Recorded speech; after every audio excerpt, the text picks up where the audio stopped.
Yeah. Okay, welcome everyone. Delighted to see so many people in the room today. Welcome. And we also have a lot of people online. We have people joining us online from Williams Lake, Shuswap, Penticton, Vernon, Cranbrook, Ashcroft, Indian Band, Kamloops, Prince George, and Selkirk College. So thank you everybody for joining us. Delighted to be here. I want to begin by acknowledging that the land on which we gather today here at UBC Okanagan is the traditional unceded territory of the Syilx Okanagan Nation and their people. And it's a beautiful day today here in the Okanagan, and the sun was shining as I walked over, which was really lovely. My name is Joan Batorf. I'm director of the Institute for Healthy Living and Chronic Disease Prevention and a professor in the School of Nursing, and we're delighted to be hosting this seminar/webinar today. It's one of our partnerships in research series, and we like to really profile some of the partnerships that are going on within our region and beyond. And we're delighted to have two people here today to share some of their research. So before I introduce our speakers, I just want to let you know that they've promised to leave some time at the end for comments and questions. So for those of you in the room, I'll just ask you to speak up so that people online can hear. And if you're online, you can jot those questions and comments in the chat box in the bottom corner of your screen, and Jaquetta will read them out to our speakers. So do keep track of questions and comments because there will be time at the end. So I'm delighted to introduce our speakers this afternoon.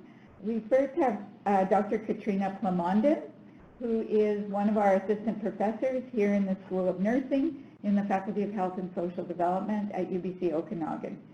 And I also want to welcome Kim Peake, who is the Research Navigation and Community Facilitation Lead in the Interior Health Research Department and UBC Support Unit of the Interior Center. So today they're going to share some of their research from a project, and it's about navigating rural access to healthcare. So join me in welcoming both Dr. Plamondon and Kim Peake. Thank you. Thanks, Kim. We're really happy to be here today. So we'll start just with an acknowledgement and situating ourselves too. I put you on the spot, but I'll go first.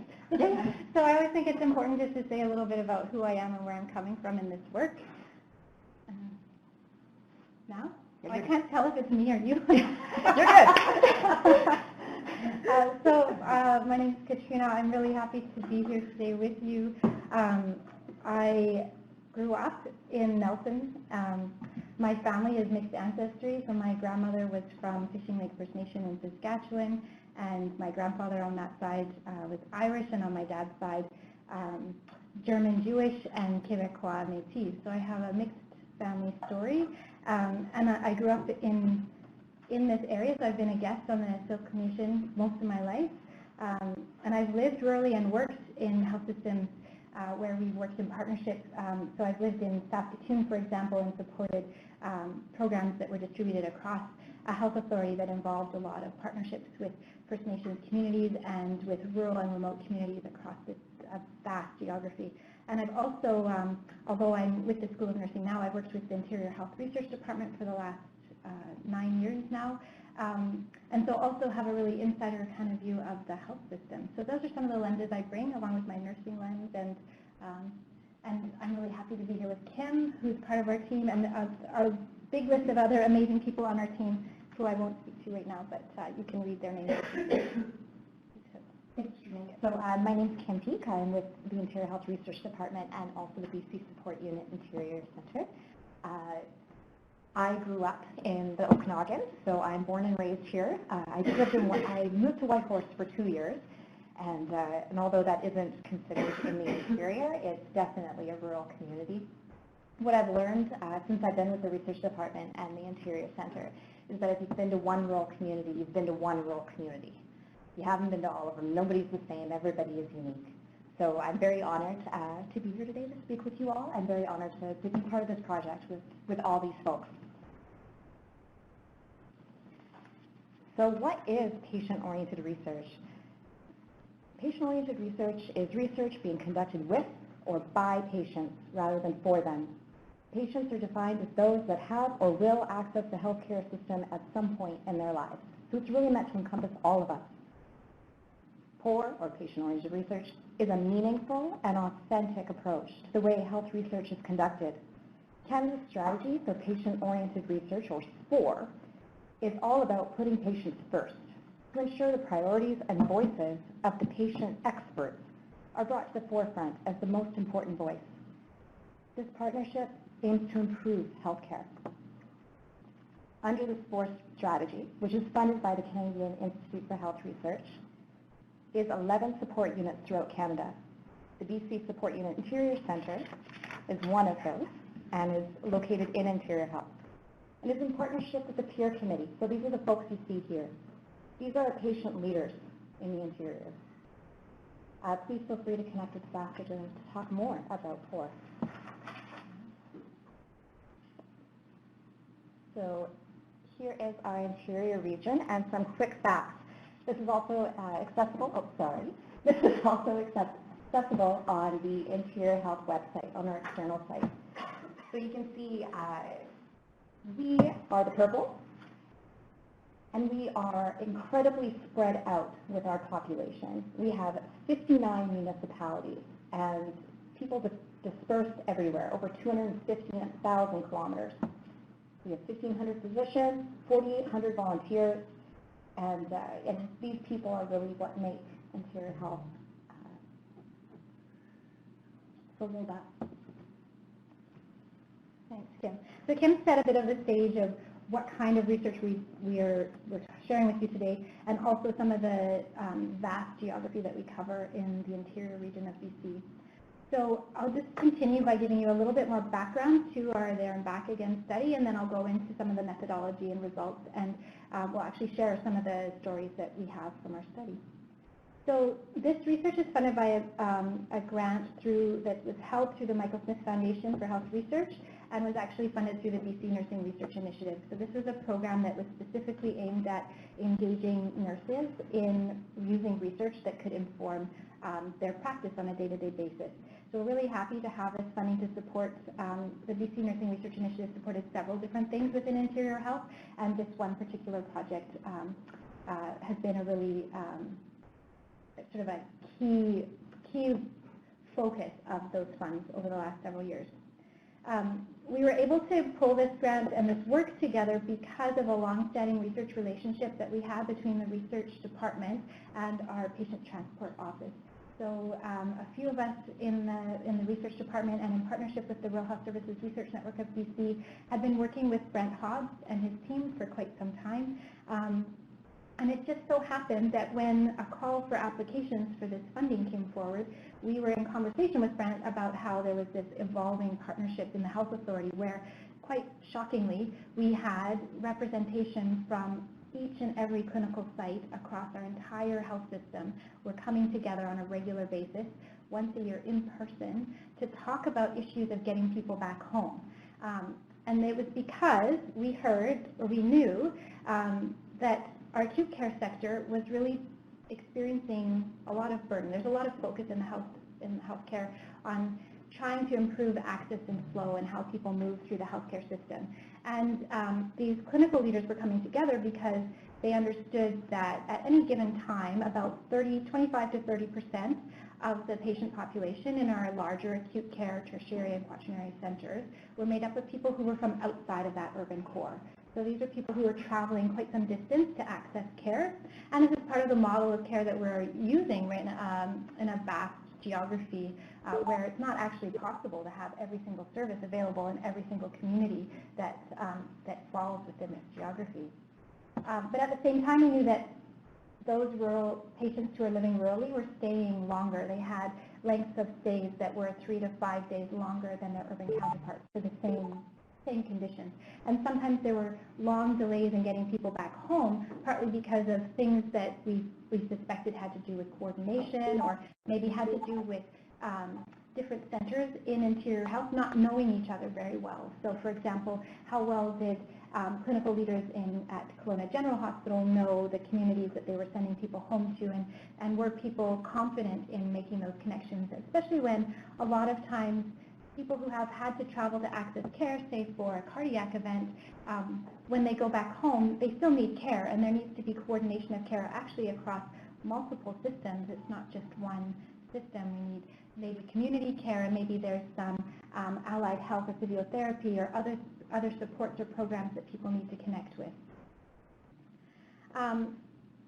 So with this interest in trying to improve access and flow, there was this really actually amazing opportunity from my perspective as a researcher who's really interested in issues of equity to do something interesting and responsive to the research questions that this group of people had.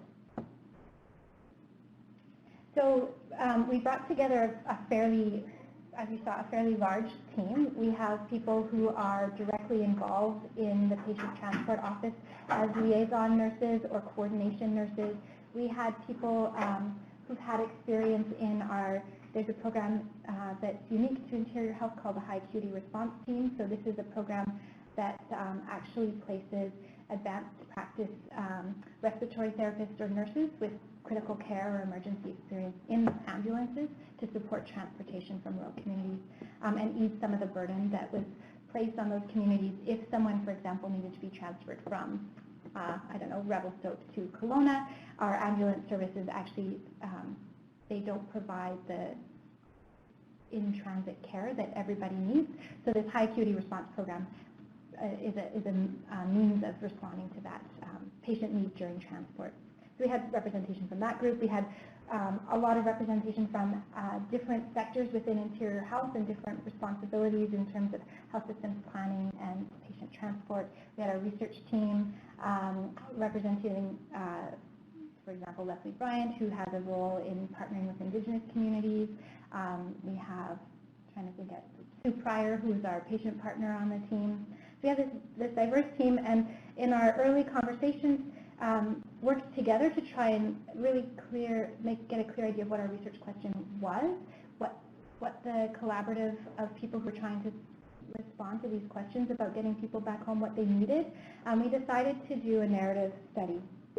So narrative inquiry, we gathered people's stories, their experiences of getting back home in an urban center. And the reason this works in this context is because through narrative we really get to learn a lot about the bigger context by understanding a particular experience. So when we have many particular experiences from different individuals, we can actually see what about the system is working or not working. Where are there opportunities to improve? Where are people falling through gaps? So we invited people who had an experience as a patient or a family member, and we also invited people who had experiences as care providers. So the vast majority were nurses or social workers, some allied health, and one or two physicians. The contributions came from a fairly broad balance of geography, from very small rural communities to remote communities. We had a target that we set up around degrees of rurality and distance to care. So we had some goals in trying to ensure that we had a really robust representation from all of the diversity of perspectives, because we understood that, for example, getting from Alexis Creek to Kamloops might be a very different experience than getting from Summerland to Kelowna. We had a goal with our equity intentions in mind of having an overrepresentation of Indigenous voices amongst these stories. It didn't actually pan out that way, and I would say that one of the flaws or gaps, maybe not flaws, but one of the things we think needs more work still is to do something more with Indigenous partnerships. And so we have, not in the data we're sharing with you today, but we have planned 2 community dialogues with Indigenous communities in the north of the interior region that will be happening. They were going to happen this weekend, but for various reasons, weather and other things. They're not happening this weekend, but they will be happening in the next couple of months. The other thing we really paid attention to in our research process was that we wanted to be very inclusive. So we were very inclusive in the whole evolution of the research questions and the methodology, but we've been also very inclusive in terms of designing an analysis process that still allowed members of our research team to participate in making sense of what our data were telling us. So we started with Jude Cornelson and I both taking individually 6 of our transcripts. We individually coded those, came up with a coding framework, and then we worked together to come up with a unified coding framework to make sure that we were, even if the label that we had applied to a particular idea might be a little bit different, we tried to get agreement about what the spirit of that idea was. And then we had a qualitative PhD prepared researcher help us with coding the remainder of our transcripts. And then we took all of our coded transcripts that were in these broad categories into a team meeting where 5 of us from the research team with diverse perspectives all came together and talked about what is this data, what is the story that's in this data? So here's our category of stories about access to services. What is being said here? So we would read individually, we would highlight things that were powerful quotes, and then we would have a robust conversation about what that data is saying. At the same time, we extracted micro-narratives, and because a lot of the stories that we heard, if we shared the stories directly or the quote, too much of the quote directly, we wouldn't be able to protect the privacy or confidentiality of the people who contributed to the study. So Kim will share in a little bit 2 stories that we created that are actually a combination of several different stories that bring to life what a set of experiences or a very kind of resonant story seemed to be that stood out or that we heard again and again. The next steps with this data are to start engaging in some conversations about what do these findings mean, what are the implications. And so we have some plans for conversation first with our broader research team, and then we'll be hosting some community dialogues and deliberative dialogues with stakeholders, both in interior health, but also with a lot of the external partners that these data speak to. All right. Excuse me. So we heard a lot of really interesting stories. Some of the stories we heard made us laugh, some of them made us cry, some of them really shocked us, and some of them made those of us who've lived rurally nod our heads and say, oh yeah, that happened. So one of the things we heard a lot were about stories of rurality and this desire to be appreciated and understood for what that actually means and what the implications are. A lot of the people who contributed to our study talked about their communities with a great sense of being a part of who they are. It was their identity. So living rurally was really important, and there was a sense of attachment and identity in that, but also a sense that it wasn't well understood by people who are living outside of those communities. So people living urbanly don't really get what it's about. There was a lot of appreciation for the uniqueness of their communities and for the resilience within their communities. And a lot of people spoke about their rural communities in ways that acknowledged the limitations and really accepted that part of the reality of living in a rural town is that there will be some travel for care. This was different for people who chose to live rurally than people who lived rurally because they were living on reserve or because they were living rurally before there were any changes in terms of centralization of healthcare services. So when there was less choice to live rurally, the feelings of being misunderstood were stronger, and people's stories had more emotion of frustration and feeling not seen, often overlooked. There was a very deep desire for people to be heard and for their voices to be included. And when they were, I think I animated this, people had a lot of gratitude for that. So I want to offer thanks and congratulations to IHA because they responded very well to a request from the Community Health Society to establish telehealth service out of the clinic. So at the bottom of each of these I have a quote, and some of them these are sort of, this one is from a patient and family perspective. I didn't animate all of them, sorry. Other stories we heard were really about navigating complexity and the challenges of navigating unfamiliar places. So whether we heard from care providers or patients and families, we heard people's stories describing a system that seemed incredibly complex. So even for care providers in the system, it sometimes was very difficult for people to say, well, I needed this, but it wasn't clear where I needed to go for it, or I had to do all of these different things. So people talked about spending a lot of time trying to coordinate something that seemed common sense, but actually because of the fragmentation within the system, and because it's actually not one coherent system with a single locus of control, it was very difficult for people to do. And the care providers talked about this with a lot of compassion for the people who were not as familiar with the systems that they were navigating and having to do it from at a time of stress or illness.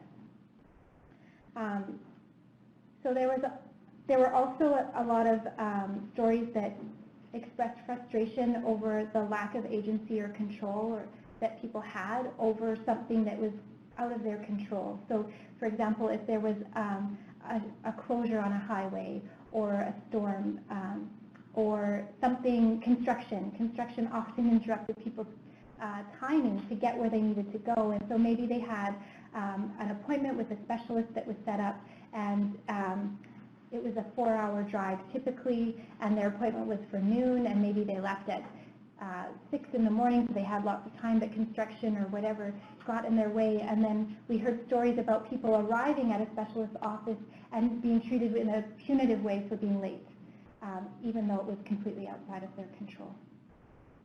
There also were stories that expressed a lot of frustration with what seemed to respond to people in a very system-centric way, focused on a lot of bureaucratic norms. And so people's stories seem to say, if you have more bureaucratic literacy or familiarity, you can get through this a lot easier. And if you don't know it, it's harder to navigate.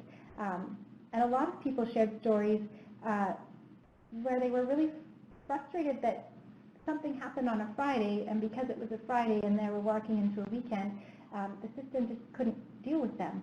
And this was just that much more compounded because they lived rurally, and it wasn't as easy just to stick around until Monday to wait for something, because they weren't going a 5-minute drive home, they were going a 6 or 10-hour drive home. If you're released on Friday from the hospital, you don't get help on Saturday or Sunday. You won't get help till Monday. An elderly lady was left on the front steps of her home in a wheelchair. She had no keys, no phone, and she had to get her neighbor to help her inside.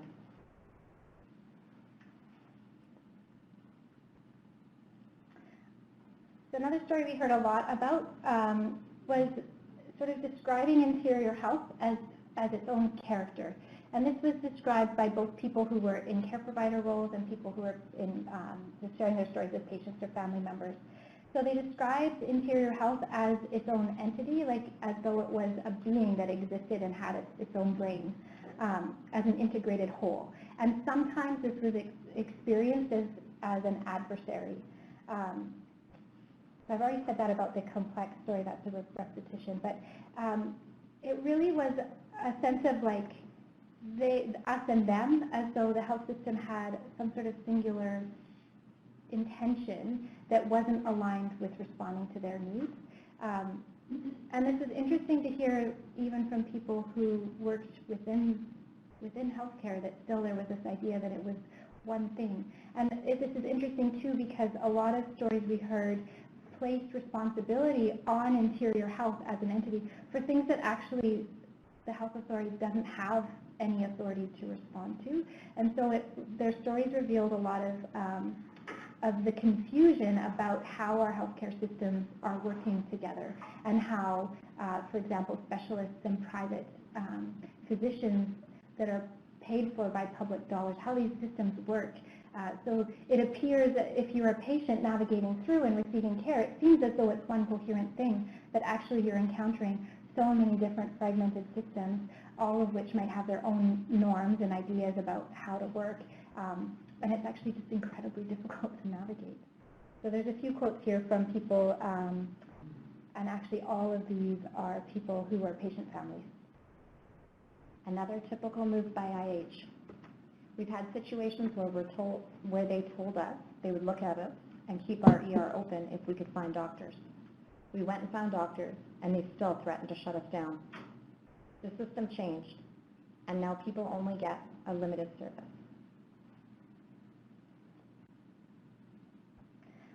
Another opportunity that I think the stories in our study highlight are opportunities around care planning. So this is something that there's been a lot of emphasis on in interior health and supported over the years for people to be engaged more and more in care planning. But from people's experiences receiving care, it's not always happening as well as it could be. So we heard a lot of the particular impacts and consequences for people living rurally. So if discharge planning, for example, isn't happening or care planning isn't happening, it's going to have consequences for anybody. It's just that if you're living rurally, those consequences are a bit amplified because you don't necessarily, it means that you're not just going a 5-minute drive to your home if you are given unclear instructions or you're given instructions. We heard stories, for example, of people being given instructions for discharge when they're still under anesthetic and groggy and not quite clear and then don't remember what the instructions were. So that is quite a bit more complicated if you're getting into a car and driving over a mountain pass where there's no cell phone service and you experience a complication during that time. The stories of care planning revealed some of, again, the difficulty in coordinating and integrating care between acute care and the multiple networks of care that people might need to access after they've received some sort of emergent or urgent care.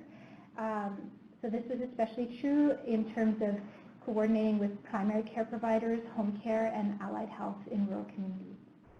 In some cases, we heard stories of people being delayed in getting back home because the care providers at the urban center didn't want to discharge them to a community where they didn't think they would have the right care and support around them. And sometimes that was actually the case, and sometimes it was that they just didn't know what care was available in that rural community. And people were really bewildered about how some things could unfold. So we heard stories, for example, of people accessing care for an urgent, like a medical emergency, traveling by ambulance to receive care at an emergency room, say in Kelowna, and then being discharged late at night, and it happens that they didn't have shoes or a wallet or a phone with them because they had left by ambulance in a state of emergency, and so it's midnight or 2 a.m. and they don't know Kelowna, and they have no place to go and no means of getting home. So the care responsibility of care stops at discharge from acute care. There isn't a responsibility on interior health to get people back home, but there's still a challenge of getting back home. And if you're in an unfamiliar place with no shoes, no car, no money, no wallet, this becomes exceedingly difficult. Here's a couple of quotes from some of those stories.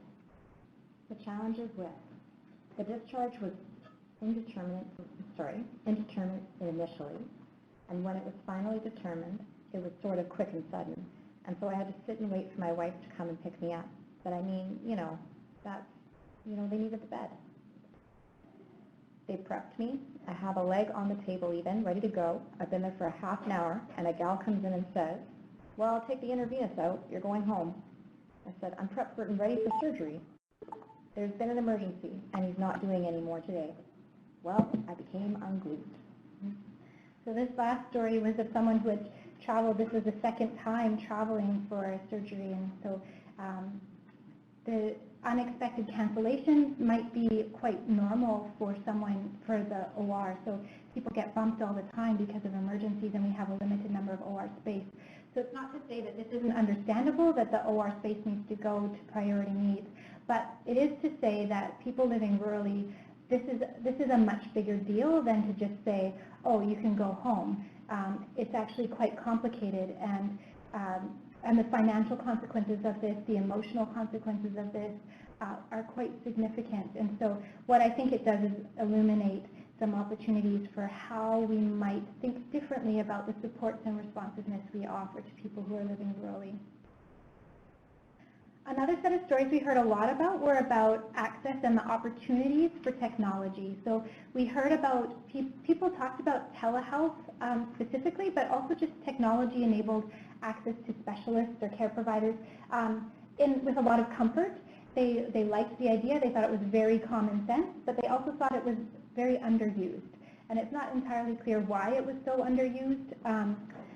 A lot of times these stories were referred to while people were talking about needing to travel for, like I said, for specialist care. So this isn't actually entirely something that falls to interior health. It has to do with the broader network of physicians, and I think raises some good food for thought about how we support how we have a centralized healthcare system that actually supports access and leverages the amazing resources that are available to us right now. So I'll give you, these two quotes. I drove many hours and I saw the doctor for 10 minutes and he didn't even touch me. My girlfriend, she just had a double mastectomy and she had to do a follow-up appointment, and they said, oh, you can just call in. She was so relieved because she was still in a lot of pain. It was winter, so we're looking at it. She couldn't sit for more than like an hour. So you're looking at an almost 10-hour trip to get there and return. So the gratitude for being able to access this by phone instead, especially if we can collaborate with nurse practitioners or other primary care providers, physicians in rural communities to share resources and to enable technology to support people so that that burden of travel isn't on them. And I actually, you know what, I just realized I didn't give you any of the dramatic stories of weather, but given the fact that we have huge zones of no cell phone service, some roads that are very inaccessible for many parts of the year, we have parts of our health authority that we can't actually just fly into. So the geography of this part of BC presents very particular challenges for just literally moving around. And the changes in our transportation networks, actually our data really show that transportation is acting as a determinant of health right now in this part of BC, because people do not have access. They don't have, there's sort of an assumption made, it seems, at least from our data, it seems that there's an assumption made about people's capacity to access a vehicle or access a transportation network, or that public transit is somehow going to respond to their needs when it in fact does not. So we have two composite stories we'll share. This first one is really highlight some of what we heard from people who are families with young children and having to travel for care. It was Friday afternoon and our second day at the hospital. My head hurt. I was so tired. My wife and I were just waiting to see our son after his surgery. The surgeon told us that his tonsils came out fine and Johnny was just sleeping, coming off the anesthetics. One thing we didn't expect to hear was that we wouldn't be able to go home today because they needed to be able to observe Johnny in case there were any complications. The surgeon didn't want to discharge him yet because Dr. Fry, the specialist in our town, was going to be away over the weekend. We were going to have to wait until Monday. After the doctor left, I sighed, put my head against the cold wall, and closed my eyes. 2 more nights in Vancouver. It was our 5th trip down to Vancouver. That's a long drive for us. We're used to it by now, really. My wife and I have been coming down to get treatment for some of her chronic health conditions for at least a year now. A couple of our trips were in the winter, which was especially hard because of the snow on the passes. There was almost an accident. There's almost always an accident because of the snow and ice. And this trip was even longer because our 8-year-old son came with us to get his tonsils removed. Between my wife's pain and my son's car sickness, it was a really long drive. Now I really care about my family, and so I'm not bitter about having to drive, but it's hard. It's really hard and stressful. Each time we come down for a trip, I have to take 2 to 3 days off work, which can be stressful since we live paycheck to paycheck. Plus, paying for a place to stay, food, and gas really adds up. The first trip down was an emergency, and we weren't as prepared. I ended up sleeping in the waiting room because we couldn't afford a motel. Now we know about the Easter Seal House, and since they give discounted rates for people who have family in the hospital, we've been staying there whenever we come down. Besides the cost of traveling, we also have to find childcare for the 2 other kids we have, and arranging that is sometimes stressful. My wife and I are thankful for our community that have stepped in to help during this really tough time. I don't know what we do without them or their support. How do people do this without community? I finally opened my eyes and looked out the window and started to watch the rain fall. It seemed like it was always raining in Vancouver. I wish we didn't have to travel so far all the time. When were these long trips going to end? Gosh, I'd better call to see if the neighbors are going to be able to take care of the kids this weekend.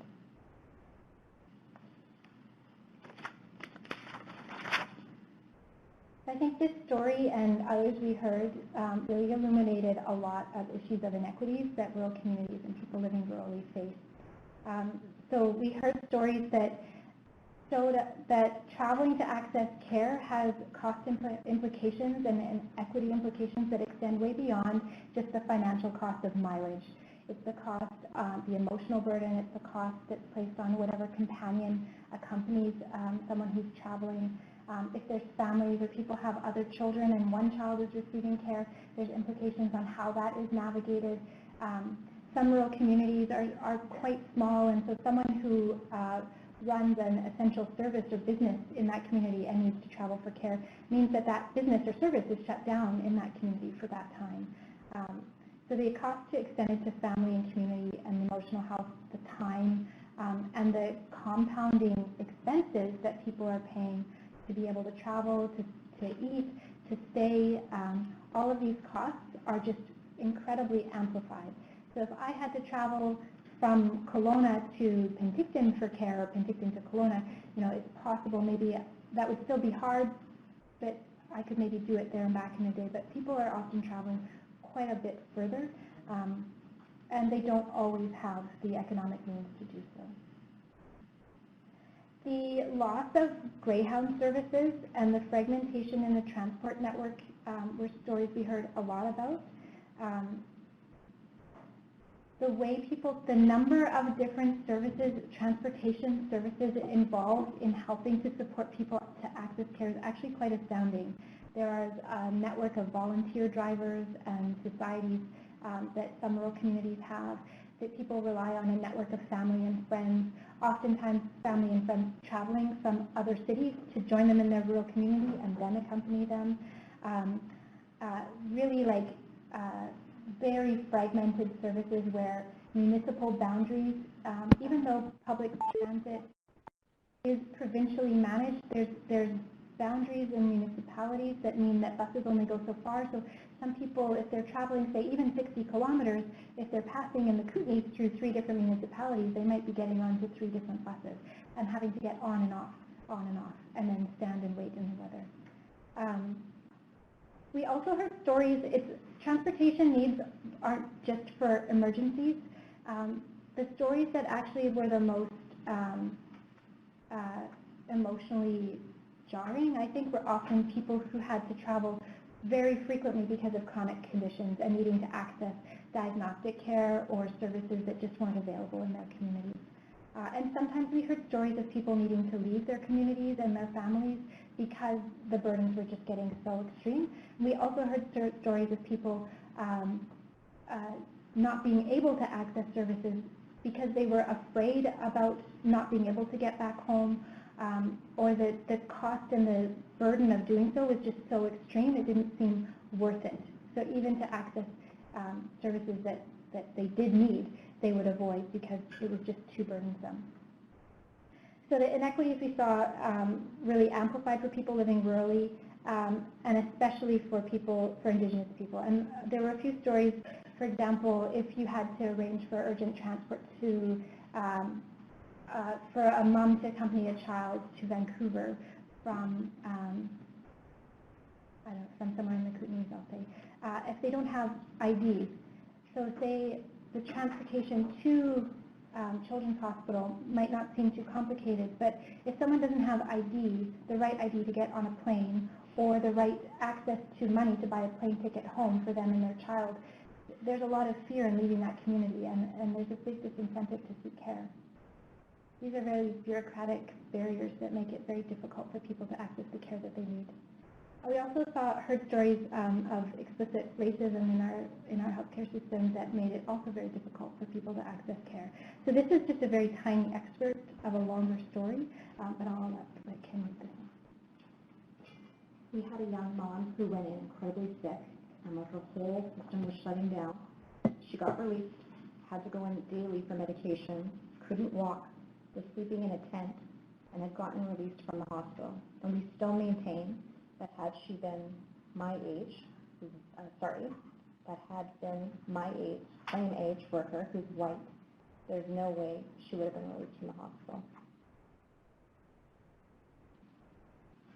So this is speaking to an Indigenous mom who lived quite about 60 kilometers away from the hospital, but because she needed to access care daily, had to stay in a tent close by, and was actually in multi-system organ failure by the time they actually responded to her. Okay, so we have one more composite story that is from the perspective of a care provider and reflecting on some of the challenges about weather. It was 1 in the afternoon. Snow was still falling as it had been for the past 3 hours. Roads were going to be slick driving home today. Half my inbox was still marked as unread, and my latte was cold. I finally finished responding to some high-priority emails. A couple hours earlier, I was part of an hour-long teleconference call with Trail, Creston, and Nelson, planning transfer times for the patients that needed to be transferred or were waiting for air transport, and helping plan discharge times for those ready to go home. Today's meeting was pretty good, especially since we managed to organize 12 repatriations, or was it 13? It was just about to have another bite. I was just about to have another bite of my sandwich when my phone started ringing again. BC Ambulance Services was calling. Hi Bethany, this is George from BC Ambulance Services. I'm sorry to let you know, but we won't be able to pick up the dialysis patient in Kelowna today. We've had a number of emergencies, especially with the fresh snowfall. Your patient is lower on the acuity level and she'll need to wait another day. We can schedule to transfer her tomorrow though.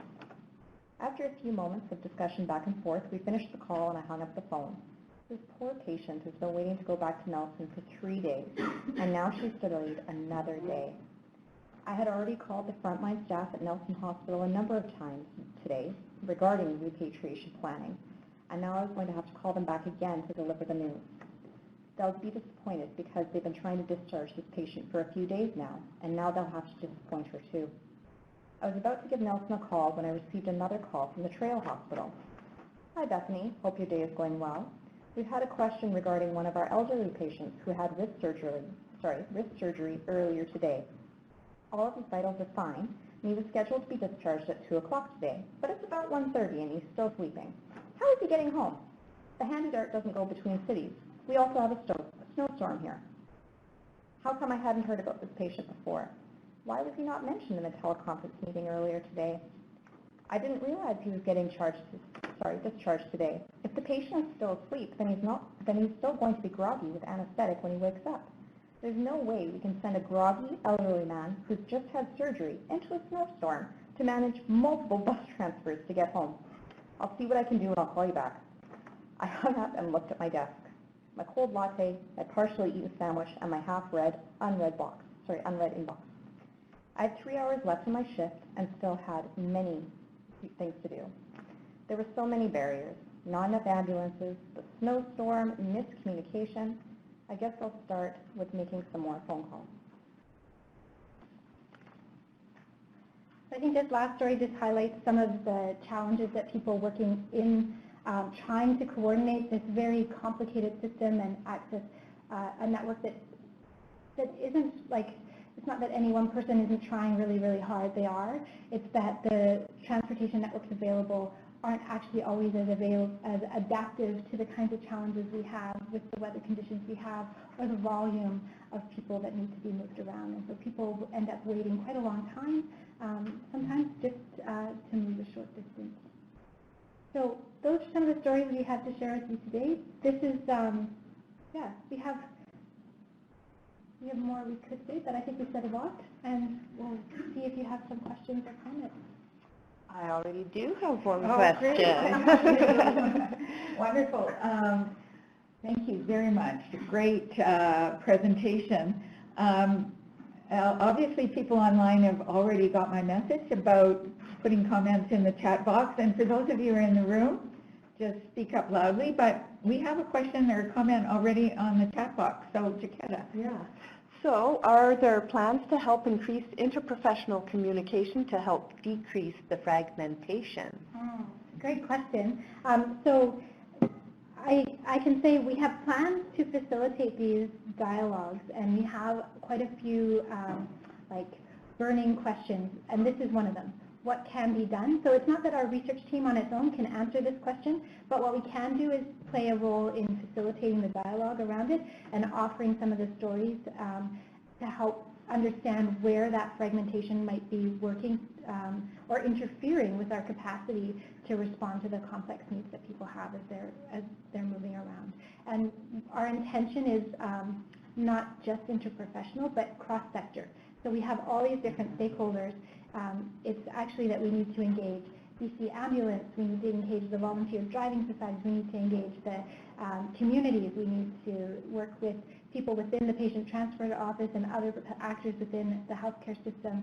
We need to work with the specialists in the private offices. So yes, there's an intention to facilitate and invite that conversation, and we're excited about the ideas that people might be able to generate when they come together. Great. Yes. I'm just wondering if there's an agreed upon definition of what would constitute remote. Some of the stories you shared around maybe the Kelowna resident having to access services in Vancouver, for example. So is there a kilometer thing? Is it dependent on what services are immediately available in the community, or how is that eventually defined, nationally defined, or Yeah. So the question is really about definitions of remote and maybe even rurality or rural, and how did we define it? So I don't have a slide on this, and I'm going to mix up the numbers, but I'll tell you the general to the best of my memory. So we did use a sort of a stratified chart to look at size of community and distance to travel to access a tertiary care center. So Kelowna, there are some definitions of rural that would describe Kelowna as rural. In our study, we did not. So the story of traveling to Vancouver was not from Vancouver, not from Kelowna. But we do have, Summerland counts as a rural community. So it's surrounded by urban centers. Penticton did not count as a rural community, it was urban. So I think the size limit was, I believe we were 10,000, communities of populations of 10,000 and under.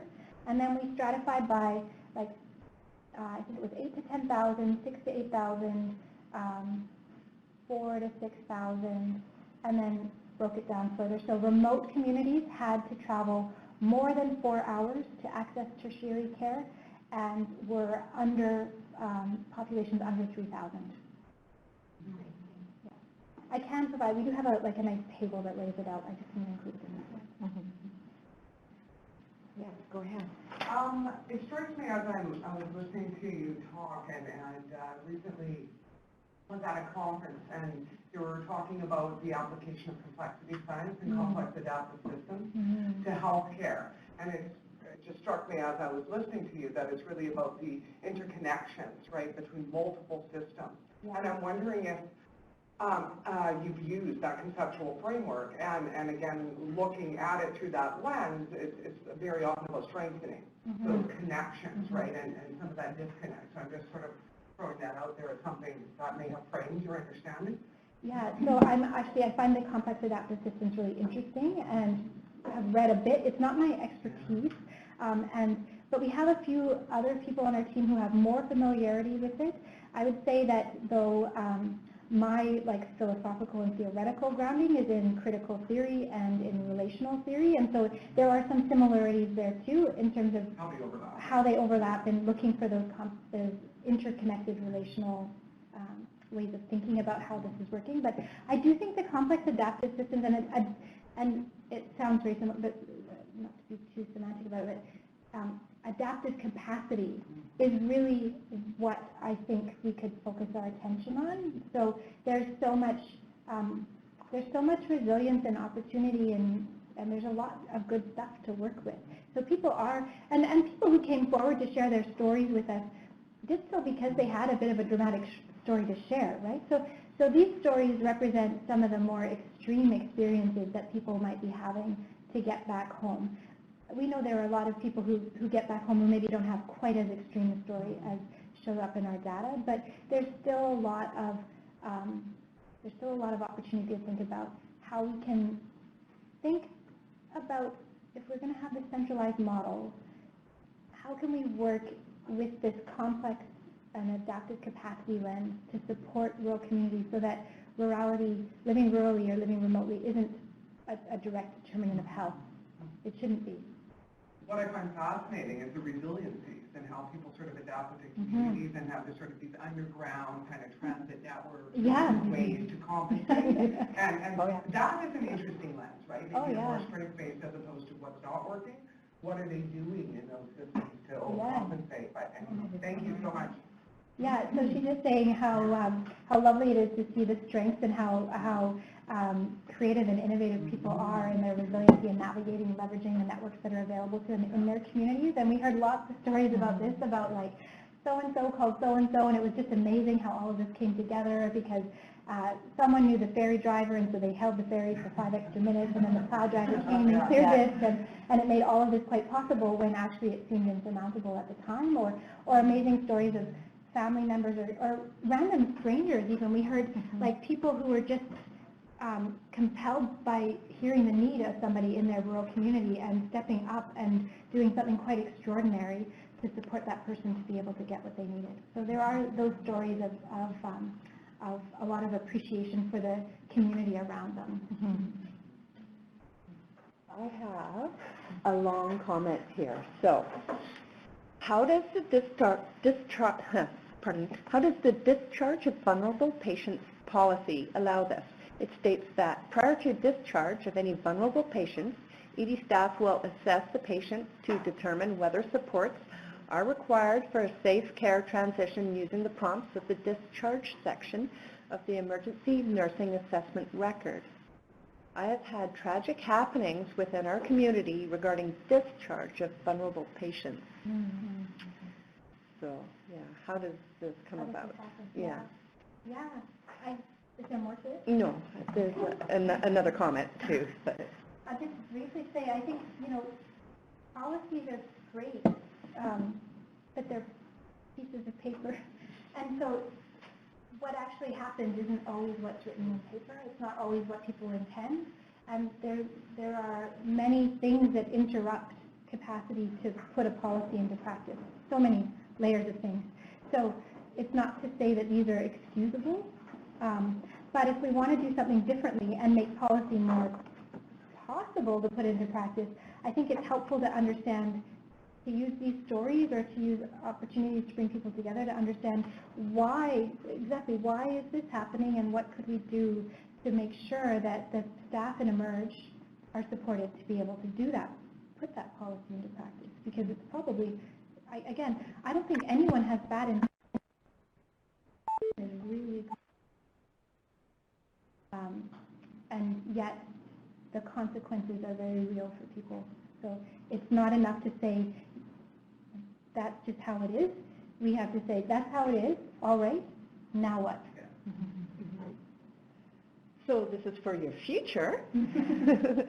How will you evaluate outcomes with the changes you make? So.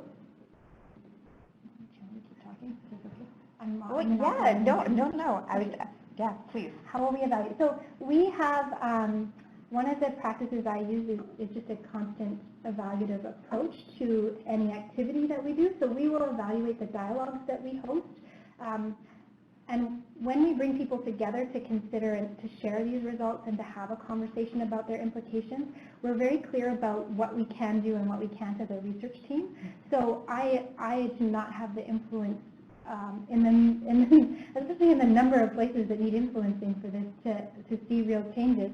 I can act as a catalyst and invite people into that conversation and evaluate how the conversation goes. And we can pay attention to changes as they unfold, and we can try and be pretty compelling. So we can exert we can try to give voice to issues, and we can try to spark that dialogue. But yeah, I'm pretty conscious of the limits of my own influence. So mine will be as a invitation into consideration of these results. And I hope that by equipping communities, especially with compelling evidence, that those communities can also use that to advocate and say, you know, this is what we need. Yeah. That's probably an evasive. Hopefully you don't feel that I'm being too evasive. Just that's the reality. So I have a question. So, I mean, we're not the only healthcare region where we're trying to serve people over a large geography. You know, even northern British Columbia, Northern Health is another example of a similar context, but probably other places in Canada and around the world. So I'm just wondering if you know of how other jurisdictions are trying to address these challenges, and if they've got any good ideas for us, because surely people have been thinking about this for a while. Yeah, so interestingly, we're currently doing a literature review about this very question to try and see what's been written and put into the academic literature about it. We also heard some comparisons when people were talking and sharing their stories. Sometimes they would make comparisons and say, oh, I know that here it happens this way, or I know that there it's like this. So yes, there are really good experiences, and some of the dialogue we hope to see happening will invite some of the other health authorities that have rural jurisdictions into those conversations. But I also think there's a lot to learn from others so another thing that we didn't talk about, but things like natural disasters, floods, fires, these have played a really big role on transportation networks and access, especially for rural communities. We also know that those are really affecting rural communities in Australia.